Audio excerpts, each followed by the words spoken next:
so I had to shave him up and put him in there, and he's probably smelling those veggies like this is a trick.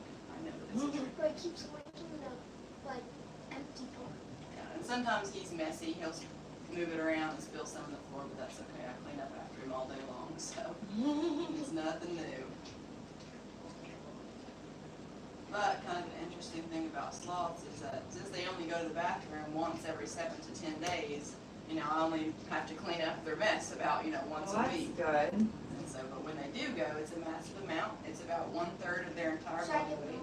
Wow. That all of Your that's turn. Oh, you want me to do this? You may have to supply him with some more before he decides to go back up. Where's the phones? And you can rinse your hands off too. Here, I'm on to see one.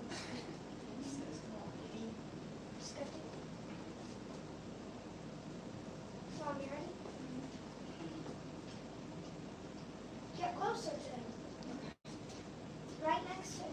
And you can get all the way right up next to it. Where are you guys from? New York. Oh, wow. Did you come down just for this, or did you have other plans down My there? mom lives here. Oh, Mom, just go. Yeah, that's good. where'd you guys hear about us? I'm gonna take a picture. She's always trying to find stuff for him to do. My husband and daughter, they stay for a week, and then you want to feed them again, Ryan? And then they leave, but we stay longer. You can, he may not want the egg, since he didn't have it last time, but we're gonna offer it to him, and towards the end, if he still doesn't want the egg, what I'll do is chop it up and put it in some of the rice and see if he'll take it that way. He knows that since he's hand-fed every morning, he can pick and choose what he does and doesn't want to eat, and then we'll just supply him what he does want to eat. He's very gentle. And so we don't hold Flash because he came from a facility where he was raised basically just to be observation only. He was born and raised in captivity. None of the sloths that we have here are taken from the wild, which is why we offer this experience here where they've been bred in captivity to be ambassador animals and not supporting the trade of the wild sloths. And so with that, since he was not conditioned from a young age to be held by people, that's nothing that is familiar to him. And so at this age, if we were to try to pick him up and hold him, it would be really stressful for him, even though he knows that we're not a threat, and he's comfortable with being around us. That's something that would be, you know, pretty stressful for him since he's never had that done. Yeah. However, with Zoe and Dash, those two are the two that we hold because they were conditioned from a young age, even before they were even weaned from their mother, Should I to put be you held on his by. claws? No, he won't be able to pick it up to him. The claws that he has are I should only really used feed for him on the climbing. eggs. You can try to. Look at him hanging. How will he eat this? He'll just take the whole thing into his mouth if he wants it. Rylan, did you It. research sloths during a rainforest study, Rylan? What? Remember in 3rd grade when we did the rainforest We study? didn't research sloths. Did you do rainforest animals? Yeah. I remember doing the sloths. Yeah. I taught at his school 1 year. Oh, okay. It was really fun. Yeah. We had a rainforest study. Yeah. And sloths was one of the animals they researched. Yeah. So they're native to Central and South America. Wait, I don't understand this. Sloth isn't even really on that. What do you mean? Yeah, she said he can do the one foot. Yeah, he can let go with one of his back feet and still hold on. They have that ability since they're born to be able to do that. Sloths are born with their eyes open, their ears open, full set of teeth, but they still rely on mom for that, you know, protection for the first 50 months of their lives. So sweet. His little tongue's so gentle. And you can kind of see with his eyes, they're real big and brown, but his pupils are really tiny pinpoints. Yes. And so he actually has a condition that's called, well, all sloths have the condition that's called rod monochromacy. That means that they only have rod cells in their eyes and no cone cells. So we have cone cells in the back of our eyes that allows us to see color, unless you're colorblind. And since they lack those cells, they are colorblind fully. They only see in black and white. And what they do see is not very clear. It's not just black and white. It's basically just blobs and shapes.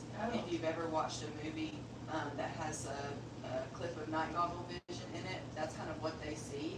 They don't have that green hue, but they can't, for the night goggle vision, you can see something moving, a person moving around, but you can't see their face or determine who that is. And so that's the same way for them. So they think I'm you? I should remember. Well, he can tell that you're a little bit smaller and that you're not me, but he knows that I'm in here and he knows that I'm over here sitting on the counter because he hears me talking. By looking at me, if I was not talking, he wouldn't know who I was. But he memorizes, voices and smells and things like that. And so his favorite food in the world is banana. We only give those to him in moderation because they're high in fructose, which is a little bit more difficult for them to break down. But in the mornings, if he's having kind of a slow morning, his enclosure goes up 20 feet. And if he's up at the top of that enclosure, we're ready for him to come down. He's not yet. All we have to do is go in there with the banana and kind of waft it up towards him. And once he gets a whiff of that, he comes down pretty quickly. Does he get the bananas? He does. Yeah, we don't ever tease him or tempt him without giving him some type of a reward. So he's already had his sloth. Is that sloth? I don't think that it was mirrored to be after him, but it is a two-toed sloth. You can see it's just got the two claws on the front. So does he. He's got two on the front and three on the back. He's considered a two-toed sloth. I know it can be confusing because you think about toes being on your back feet, but How long Oh, have it's you going been through my doing this? fingers. I've only been here about 2 months. I'm Pretty so cool job. I've been coming down here and I've known the people and most of the animals for about Does the 3 sloth get any of the money? years. They get their rewards in treats and special foods. Is this special food banana? Yeah, bananas, hibiscus, things like that. Does he eat the whole thing? Yeah, he can have all that. No, I'm forgetting the time. Oh, okay, I'll see. Can you take a video? Oh. So something else kind of interesting about sloths is that it actually takes their digestive system 30 days to digest everything that's in it from start to finish. And so because their digestive system is so slow, they kind of have like a little internal off switch that they can just flip. As soon as their digestive tract starts to tell their system, hey, I'm getting a little bit full, you need to stop feeding me. And the sloth will just stop eating for the rest of a couple hours or the rest of the day until that system tells them, all right, I'm getting empty again, I need to recharge here. So that's why sometimes Flash will eat ravishly in the mornings and sometimes he doesn't, just kind of picks and chooses, and then in the evening he'll start eating again. So, really need that because if they didn't and they just continued to eat, even after that system was full, it would back up pretty quickly and they would get pretty bloated from that. The sloth digestive tract only has one-way valves, so if they eat, see there probably was just taking on the board for a second. So if they eat something that doesn't sit right with them or they eat too much, they don't have the ability to vomit or regurgitate their food. Wait, Mom, Which is did you also- video on my phone? It's Did you also, video on my phone? No.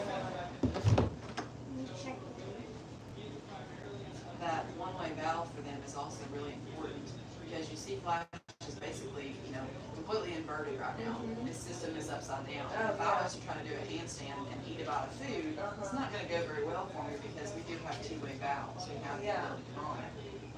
But he doesn't, and so every time he swallows, that peristalsis brings it to that valve opens up and it slams back closed and doesn't allow anything else to come back out.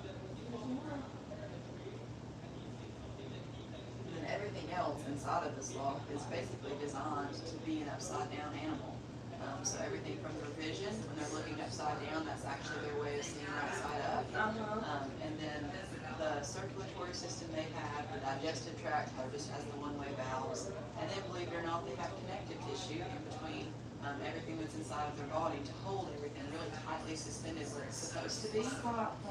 You can watch it on my phone. So that when they turn upside down like that, all of their organs in their abdominal cavity doesn't rush into their thoracic cavity.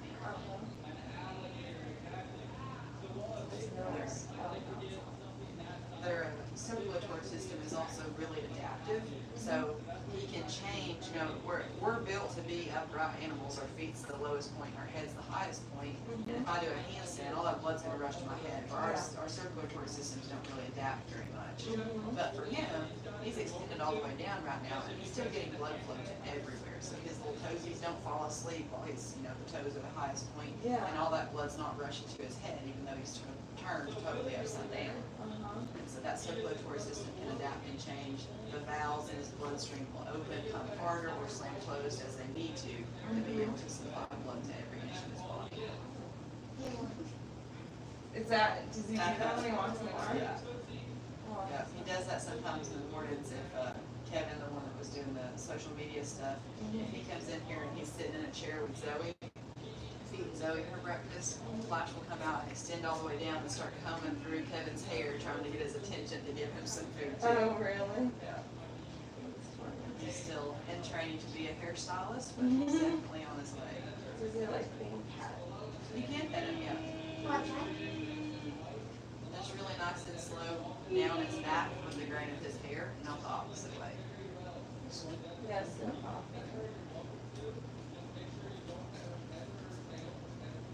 can feel how soft he is compared to what he looks like. He looks really coarse and wiry, but they're actually pretty soft because he has been born and raised in captivity. Whereas if it was a wild sloth that had been taken from the rainforest, they would feel a lot more coarse. They would probably have kind of a green tinge to their coat because they have a lot of moss and algae that starts to grow on them in the wild. But in captivity, they're not getting rained on all the time, so they don't really, they don't have the chance to develop that, nor do they need it. Because in the wild, they use that for camouflage, but here they're trying to, be camouflage for anything. So. I'm gonna take some more pictures. Smile.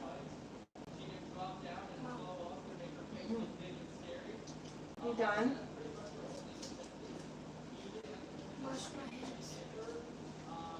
And so with all the moths and algae and things like that that they start to grow and develop on their fur in the wild, they use that not only for camouflage, but they also have a symbiotic relationship with moths that live all throughout their fur that they feed on that moss and algae that grows in the back of the sloth. So that's the food source for the moth. And then the moths benefit the sloths because the sloths will actually eat a portion of those moths, and that's their protein source. So they'll eat a small variety of bugs and insects in the wild, and that'll be meet the protein requirements that they need. But here in captivity, we don't opt to feed some larger, like breeding facilities and places like that will feed them bugs and insects. But we opt to just feed them 2 hard boiled eggs a week, and that's basically the same amount of protein that they Has the sloth ever been on the floor, or is it always on the floor? So the only time that the sloth ever comes down is just to use the bathroom. They go down to the base of the tree. You can just set it here. We don't have a trash can here. I'll go away later. No, it's okay. So the only time the sloth ever comes down is to use the bathroom. And they don't really fully lay down on their bellies. They come down to the base of the tree and they're still holding on to the tree. And then once they scoot down there, they kind of start to wiggle their booty around and they'll go to the bathroom just like that. And when they're wiggling around, that tells the moths. So they come down here and So not here, he goes in his enclosure, he has 2 trees that go down to the base of the tree, and he only uses one of those trees, and that's because it's hardwired into him to do that. So even though he doesn't have any moths that live on him here in captivity, it's still hardwired into every single sloth that there ever is, or ever will be, because of that sloth-moth symbiotic relationship. So it's ingrained into them because in the wild, they need those moths in order to survive. The sloths need the moths, and the moths need the sloths. The sloth is the only place that moth lives in the entire world. They can't live in any other ecosystem or just flying around the rainforest. They have to be on the sloth. So when the sloth comes down to use the bathroom, they always use the same tree. They go down to the same side of the tree, and they use the same pile as always. And that's because when they come down, they start to wiggle their little booty around to go to the bathroom. The moths, that signals them to come down and lay their eggs. They'll lay their eggs in the dung pile of the sloth, and then those eggs will turn into larvae, and then they'll turn into adult moths that will then climb back up onto the sloth. So it takes about 3 weeks for that cycle to be completed. why do I need to be on the sloth?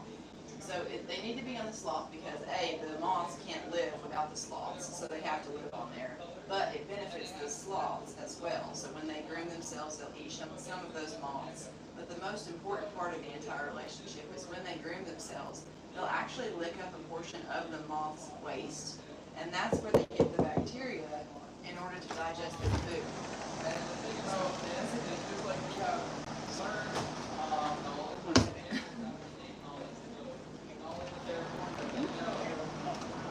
hospital, we need boosters and vaccinations.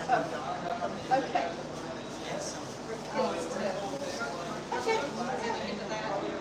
Okay. This is for our babies. We got some squash. Oh my goodness.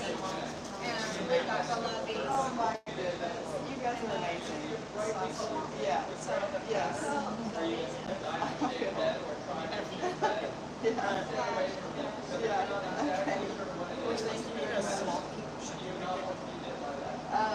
Sloth